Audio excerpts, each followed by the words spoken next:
Hey guys, welcome back to Vlogmas. For those of you who are new here, my name is Steph, and today we are fixing the claws. They look terrible, and I bet the thumbs are just gonna be terrible.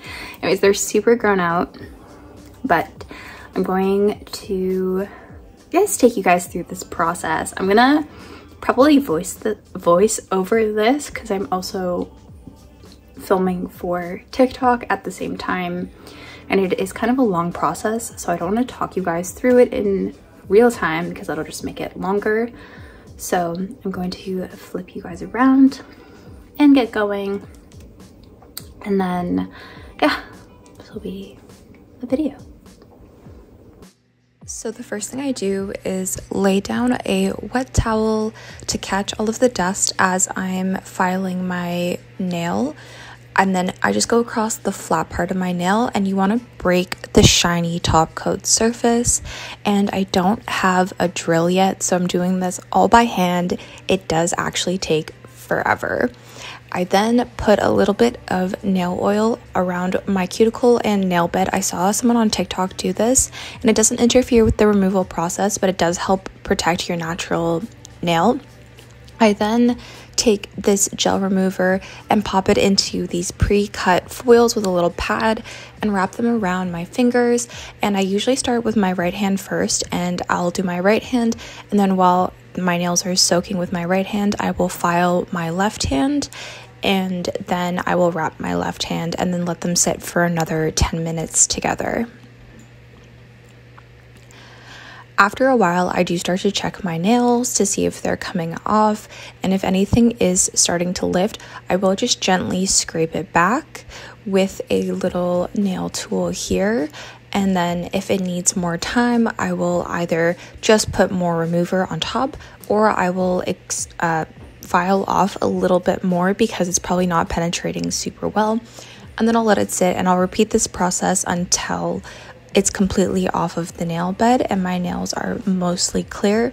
A little disclosure, this remover is not the world's best remover in my opinion. I think pure acetone is probably a better choice because this does leave behind a residue, and it can take a lot of product to remove your nail polish if it is a shellac or gel like mine is. But eventually it does come off, as you can see, and then I just make sure to get as much product off as possible, gently pushing it off. If I do need to, I will lightly file where the polish is or buff it off, kind of depending on how much is left. But I really try and avoid this because if I go too much, I definitely find that it can damage my nail. I then just put on a little bit of cuticle softener, and I let this sit. At this point, I do this to both hands because I like to let it sit for a little bit, and I sometimes rub it in, and I also use it all the way up my nail because I find that it helps remove that remover debris. I still have to go and very thoroughly wash my hands after I have pushed back my cuticles and make sure that there's not a lot, there's no product left, but I'm still learning, and there definitely is a trial and error to how this is done. After I wash my hands and I make sure my hands are dry completely, I come back and this is when I will shape my nails. Today, I was just taking down the length a tiny bit and refreshing my shape. I like to do a almond shaped nail, a little bit more natural, pointy. This is just currently what I find is most flattering to my nails, so I'll just kind of keep the shape but take down the length every time. I will then go through and buff the surfaces of my nails. This helps the polish adhere and make my manicures last a little bit longer, as well as making sure that there is a more smooth base to work with. I'll then just clean up my workstation and use one of these lint-free wipes to remove all of the dust from my nails and from my palms and stuff to make sure that there's no dust in my manicure.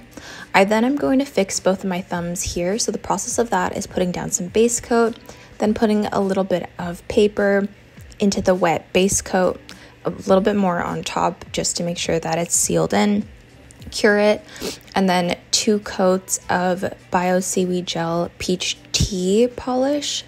The reason I'm doing this clear, not really clear, but this sort of semi-milky polish is just because I don't have builder gel, but I wanted to add a lot of extra strength, and I find that this clear polish can kind of double in that sort of front if you put a couple coats down first.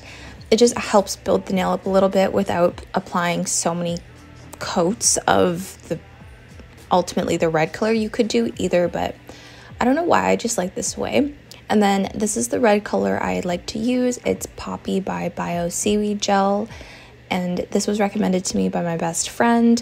She tried it out first and it looked so beautiful on her skin tone because of how bright and blue based it was. I copied her. So what I do is I apply 3 coats of this to my nails for that super opaque and dark color, and then I cure for 30 to 45 seconds in between. You only have to cure it for 30 seconds, but with so much product on the nail, I want to make sure that everything is super dry and super cured because I don't want to cause an allergic reaction. If you don't properly cure your gel, you can get an allergic reaction. That is most common with builder in a bottle, but I just find that I want to be extra careful. I then go through and just put it on some top coat and then cure that for another minute. I then, because I did both my thumbs at the same time, I went and rebuffed the rest of my fingers just because I wanted to make sure that there was no oil. Lint-free wipe again, base coat, 3 coats of Poppy. I didn't add the peach tea this time because there was no need. There were no breaks on any of these nails, and I went 2 nails at a time just to make sure that there was no like lint or anything getting stuck in the polish. This gives me the best finish, and also if I do have to stop to do something else, this allows me to ensure that I have 2 nails done completely and then I have 2 nails open, and it's a lot easier than having 4 nails half done and I have to rush to cure everything or cure everything midway. So just repeat the process of Poppy, curing, Poppy, curing, Poppy, curing, and then finish it all off with the top coat. This is just the Bio Seaweed Gel. It comes in a set with the base. Cure everything. And I also recommend flipping your hands upside down to cure as well to make sure you really get underneath the nail, just for like 15-20 seconds. Then I finish it all off with cuticle oil, which leaves the nails really shiny, and that is everything. Thank you guys for watching.